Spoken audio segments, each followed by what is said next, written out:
da Silva, e como eu disse em todos os outros vídeos, eu estou aqui para desmascarar as doutrinas que os padres e os pastores têm ensinado até hoje.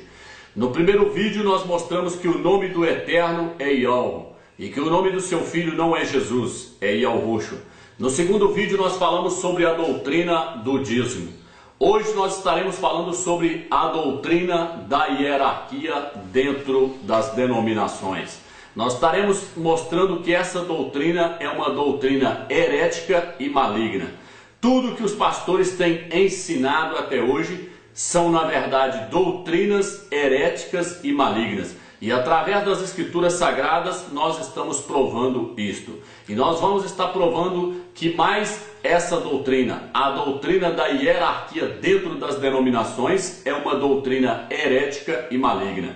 Portanto, se você é uma pessoa que tem compromisso com a verdade, você não pode deixar de estar assistindo esses vídeos que nós estamos lançando no YouTube. Hoje nós estaremos falando sobre essa doutrina maligna, a hierarquia. Portanto, se você é uma pessoa que tem uma Bíblia nas suas mãos, você pode nos acompanhar neste estudo. Gostaria de estar abrindo no livro de Marcos, capítulo 10, versículo 41. Aqui diz assim: ouvindo isso, os 10 começaram a indagar-se contra Tiago e João. Chamando-os, Yahushua lhes disse: sabeis que aqueles que vemos governar as nações as dominam, e os seus grandes as tiranizam. Entre vós não será assim. Ao contrário, aquele que entre vós quiser ser grande, seja o servo.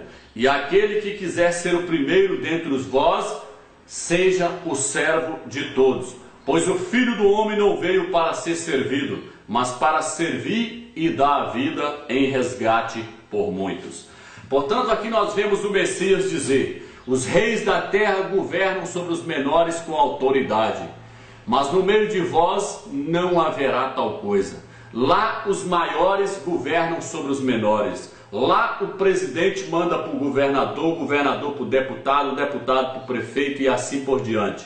Mas ele disse: no meio de vós não haverá tal hierarquia. Nós sabemos que no meio da polícia também existe uma grande hierarquia, aonde começa lá em cima pelo general e vem descendo até chegar no soldado raso. Mas nós sabemos que isso não pode haver no meio da igreja, porque o Messias disse: lá é dessa forma, mas no meio de vós não será assim, porque o maior será servo do menor. Porque o Filho do Homem, que era ele, não veio para ser servido, mas para servir. Era o próprio Messias quem servia os demais apóstolos. Era ele quem lavava os seus pés, era ele quem os servia. Ele, sendo o mestre, servia os menores. E então foi isso que ele nos ensinou. No meio de vós não pode existir uma hierarquia, porque a hierarquia é aonde os maiores governam sobre os menores. É isso que significa a palavra hierarquia. E nós vamos adentrar neste estudo de agora para frente. Portanto, se a questão é essa, se o Messias nunca quis uma hierarquia dentro da igreja, por que essa doutrina maligna? Por que essa hierarquia hoje se encontra dentro do cristianismo? Gostaria de trazer para você o significado da palavra Nicolaítas. Já estarei falando sobre isso. Primeiro eu gostaria de mostrar o porquê dessa hierarquia dentro das denominações evangélicas.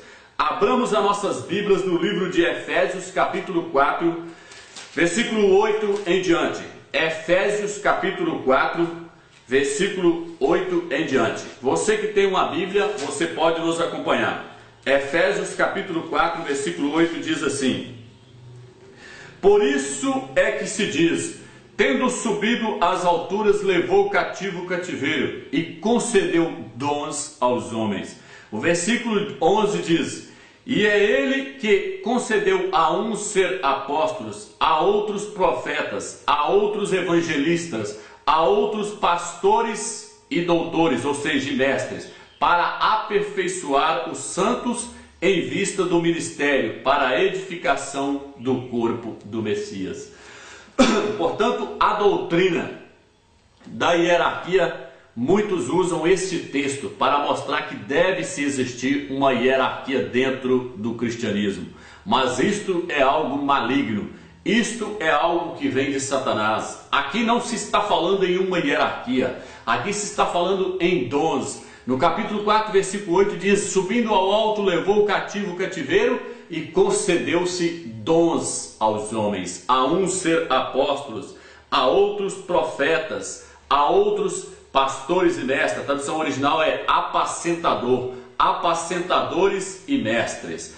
Você pode observar que aqui não se encontra a palavra presbítero, aqui não se encontra a palavra bispo. Por quê? Porque a hierarquia dentro das denominações surgiu em torno de uma confusão feita em cima da palavra presbítero e da palavra bispo e da palavra pastor, que hoje a tradução correta é apacentador, nós sabemos disso.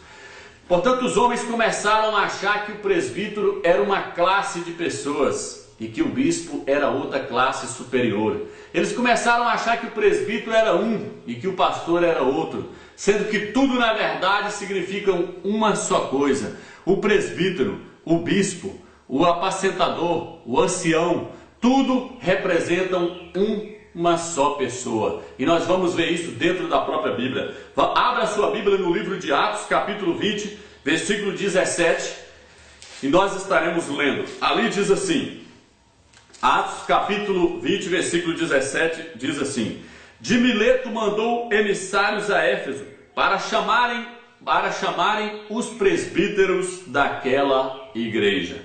Vamos dar continuidade. Atos capítulo 20, versículo 28 agora. Estai atentos a vós mesmos e a todo o rebanho.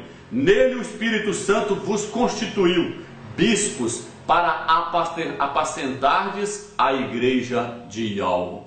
Portanto, aqui nós vemos duas palavras, presbítero e bispo. E nós vemos que esses dois significam uma só coisa, são uma só pessoa. Veja bem, Paulo chegou até Éfeso e mandou chamar os presbíteros daquela igreja. Por que ele não mandou chamar o pastor daquela igreja? Porque não existe essa questão de pastor na frente da obra, e eu estarei falando sobre isso. Ele mandou chamar os presbíteros, porque quem está encarregado de tomar conta de uma obra em uma localidade são os presbíteros, e não um só homem, e não só um pastor. E ali no versículo 28 ele nos mostra que os presbíteros são os próprios bispos. Ele diz: o Espírito Santo vos constituiu bispos para apacentar a igreja de algo. Ou seja, os presbíteros do versículo 17 são os mesmos bispos do versículo 28, mostrando que não pode se separar um do outro. Mas o que foi que os pastores, os líderes das denominações fizeram? Eles separaram o bispo dos presbíteros. Eles separaram os presbíteros dos pastores. E eles fizeram isso para criar-se uma hierarquia dentro das denominações evangélicas. E isso é maligno. Eles não conseguem ver que o presbítero, que o pastor, que o ancião, que o bispo são todos uma só pessoa. Não existe, não se pode separar um do outro, porque todos são a mesma pessoa. Os presbíteros eram constituídos para tomarem conta de uma igreja em uma localidade. Jamais foi colocado um só homem na frente de uma igreja para liderá-la, porque o líder, o cabeça da igreja, chama-se Yahushua. Ele é o cabeça do corpo, e você não pode colocar um homem na frente da igreja, porque ele estará tentando roubar o lugar do Messias. Portanto, Yahushua é o cabeça do corpo, e quem tomava conta de uma igreja em uma localidade eram os presbíteros e não um pastor. Veja na sua Bíblia em Atos capítulo 14, versículo 23. Ali nós podemos ver Atos 14, versículo 23, o que o apóstolo Shaul, o apóstolo Paulo disse aqui, diz assim: em cada igreja designaram presbíteros, e depois de terem orado e jejuado, confiaram-nos a Ial, em quem tinham crido. Portanto, aqui foi colocado presbíteros em cada igreja. No livro de Tito, capítulo 1, versículo 5, diz que foi colocado presbíteros em cada cidade, porque em cada cidade havia apenas uma só igreja. Mas a questão é a seguinte: quem cuidava de uma igreja em uma localidade era os presbíteros, e não um só homem, e não um pastor. Porque a igreja primitiva entendia que o apacentador, aquele que cuida do rebanho, é somente um, Ialroxo. No Velho Testamento era Ialro, mas Ialro nos deu o Messias como apacentador, como cabeça do corpo. Ele é quem deve encabeçar a igreja e não um homem terreno. Vamos lá, vamos dar continuidade neste estudo. Portanto, assim fica claro, quem cuidava da obra eram os presbíteros, e os presbíteros era os próprios anciãos, era o próprio bispo. Todos significam uma só pessoa, os presbíteros. Os presbíteros, na verdade, são os próprios bispos, na verdade, são os próprios anciãos. E nós podemos estar lendo no livro de 1 Pedro, capítulo 5, versículo 1, o que o próprio Pedro diz. Ali Pedro diz que ele, sendo presbítero como os demais irmãos. Portanto, Pedro era presbítero. Quando ele estava em uma localidade, ele exercia a função de presbítero. Quando ele estava pregando o evangelho de cidade em cidade, ele estava exercendo a função de apóstolo. Qual que é a função de apóstolo? Fundar a igreja. A palavra apóstolo significa enviado. O Messias foi o primeiro apóstolo porque ele foi enviado do céu para a terra.